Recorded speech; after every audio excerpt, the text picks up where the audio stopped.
continued until the day that their father, fearful of competition, chased them out of the family group.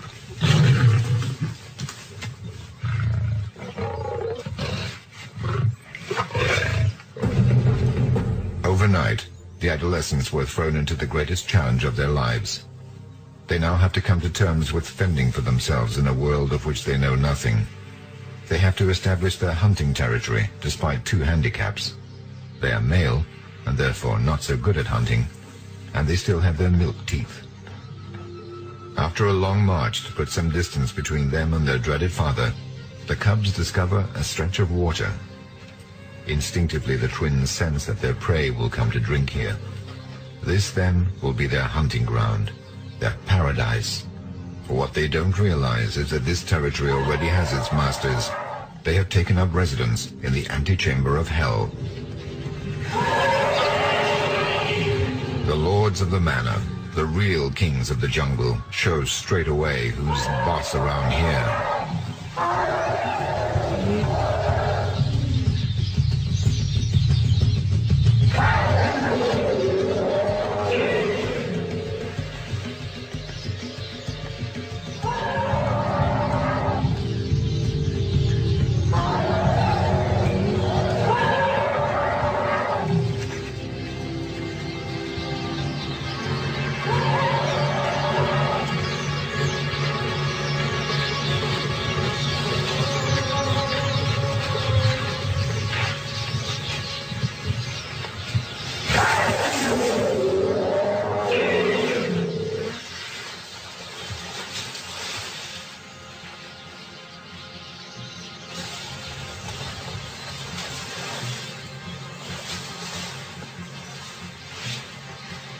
Despite their thirst, the twins have to give way and restrain themselves from drinking in the company of the giants.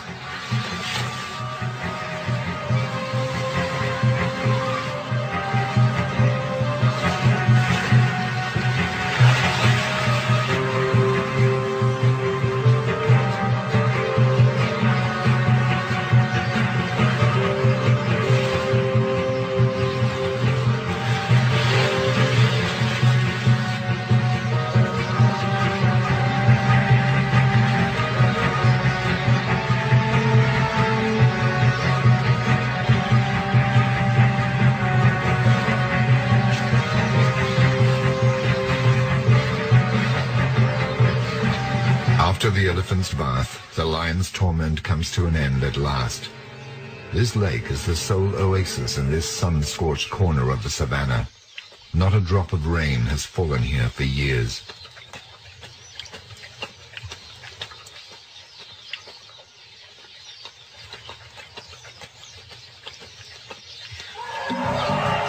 Having established their authority, the elephants lose interest in the brothers and set off into their savannah playground.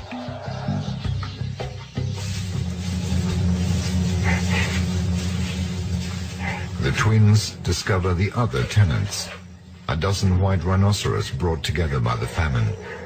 These usually solitary beasts have taken refuge around the lake in search of the last few patches of greenery to graze on. The twins have never seen rhinoceros before. They don't know whether they're edible or dangerous, and look for the chinks in their armor. Peaceful by nature, the rhinos rapidly give way to panic, which doubles the lion's excitement.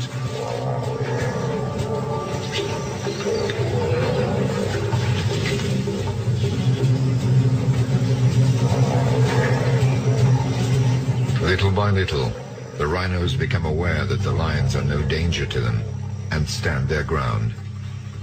The balance of power begins to shift.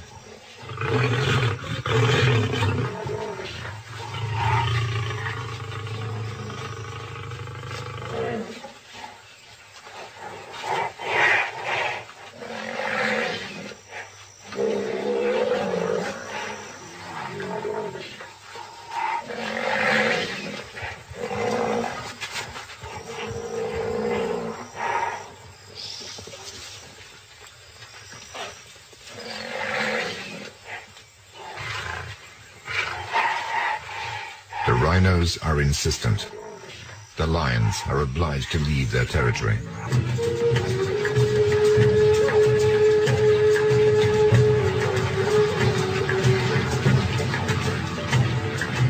herd of buffalo, hungry and thirsty themselves, hurtles towards the sole source of water.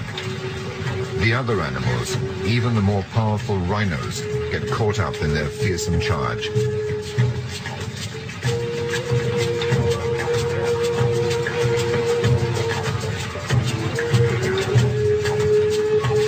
The dominant males take the lead. They will graze the choicest grass. In the cloud of dust behind them, the weakest bring up the rear. They will become easy prey for the predators.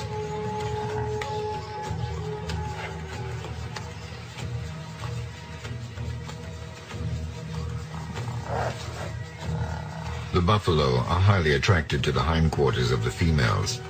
Some simply rest there, others mount them. The smallest are looking for somewhere to suckle.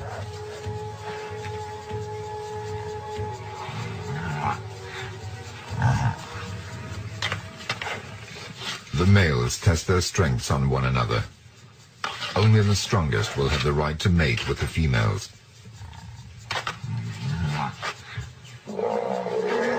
Around the lake, overcrowding reigns. Everyone's living space dwindles. A new balance has to be established with fang and horn. The cubs have eaten nothing for a week. The presence of the buffalo sharpens their hunger. But this time the twins do not give up. They challenge the serried horns. They look for prey who show signs of weakness, but the dominant buffalo protect their family. While one dominant male faces off and distracts the lions, the herd imperceptibly surrounds them.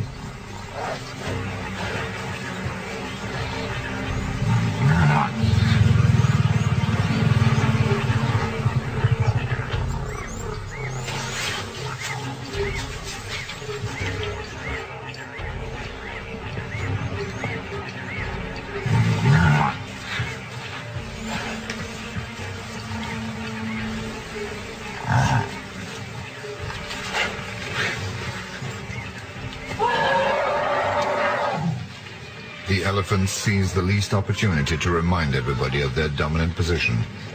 Their intervention saves the lions from being encircled.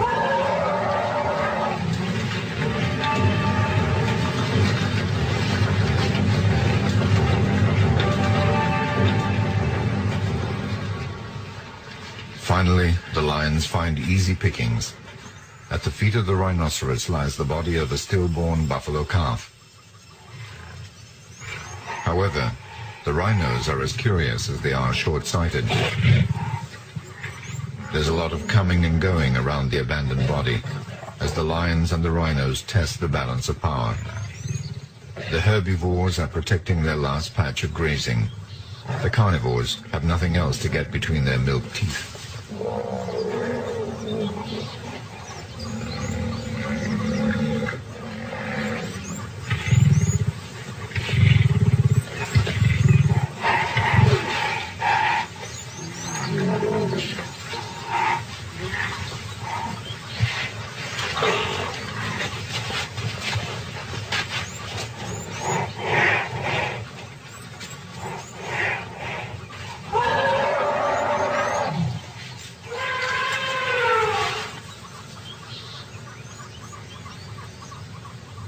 Reduced to scavengers, our lions are falling some way short of their reputation as predators.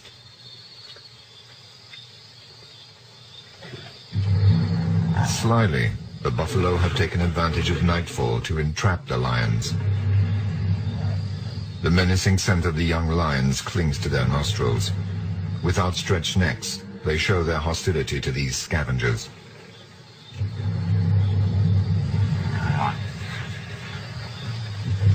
The lions are surrounded. For all their proud demeanor, they opt for a strategic withdrawal.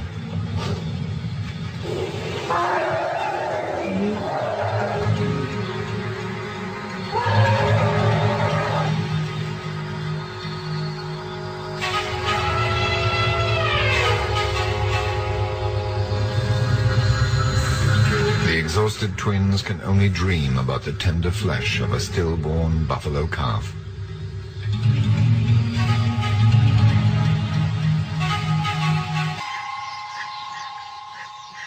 drought has scorched the grass right to the roots. The rhinos are all but maddened by hunger pangs. The overcrowding beside the lake makes them more aggressive. Even within family groups, one will fight another for a little bit of territory, a shaded corner, or to be the first to take a drink.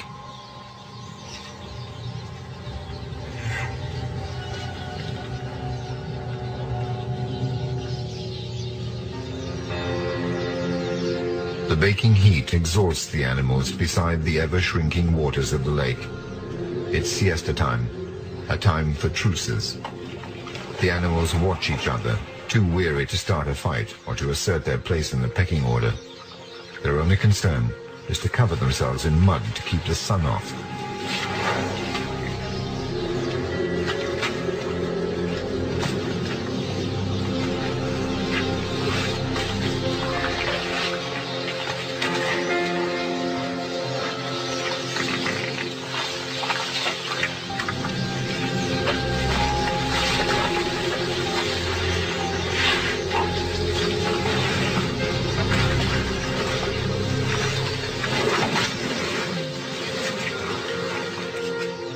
To get rid of the parasites, each has to do the best he can.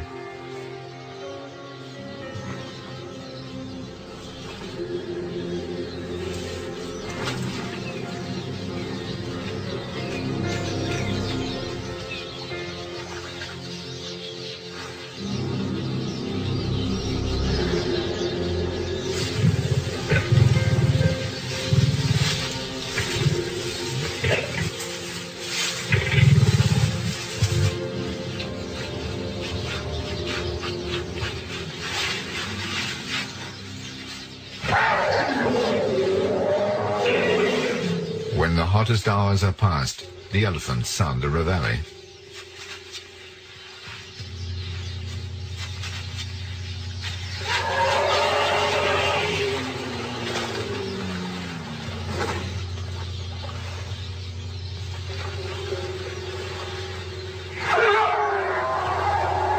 In their capacity as the lake's policeman, they get everybody back on their feet, even the most unwilling.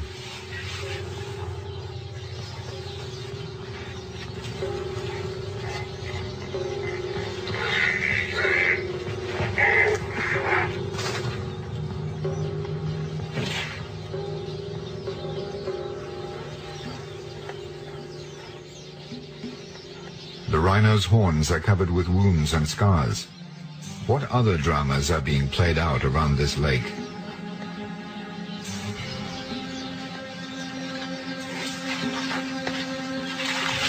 In fact, the atmosphere is seething with overcrowding and sensuality. This elephant is an orphan. At 10 years old, growing out of adolescence, he's having trouble controlling his first sexual urges. At this age, elephants are too young for the females, so they practice with other young males. This one can't find a partner, so he persecutes a young rhinoceros instead.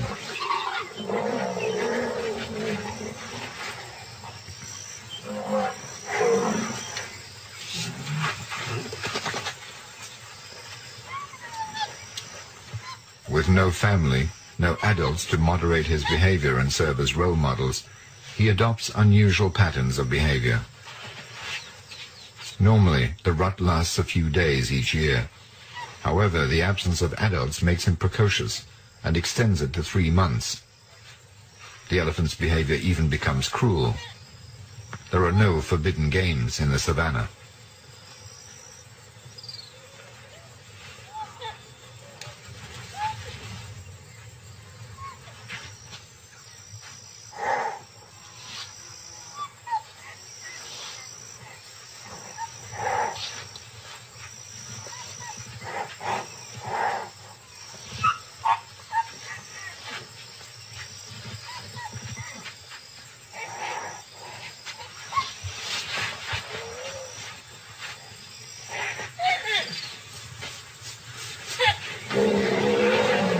The mother, infuriated by her baby's complaints, finally intervenes.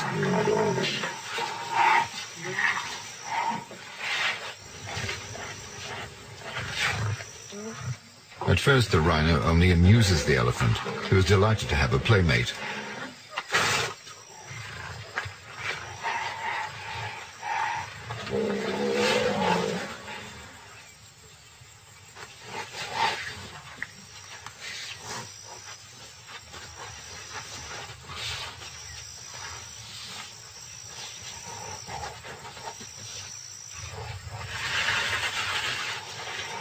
Then the rhino's resistance finally makes the elephant angry.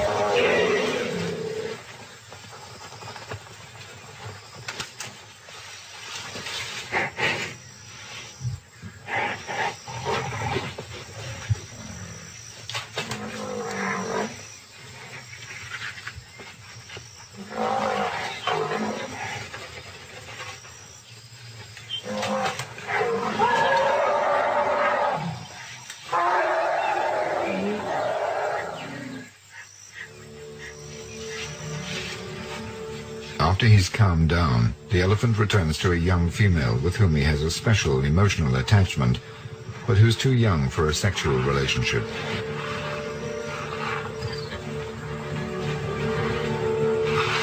They caress each other with their trunks, murmur in each other's ears, and knot their trunks together.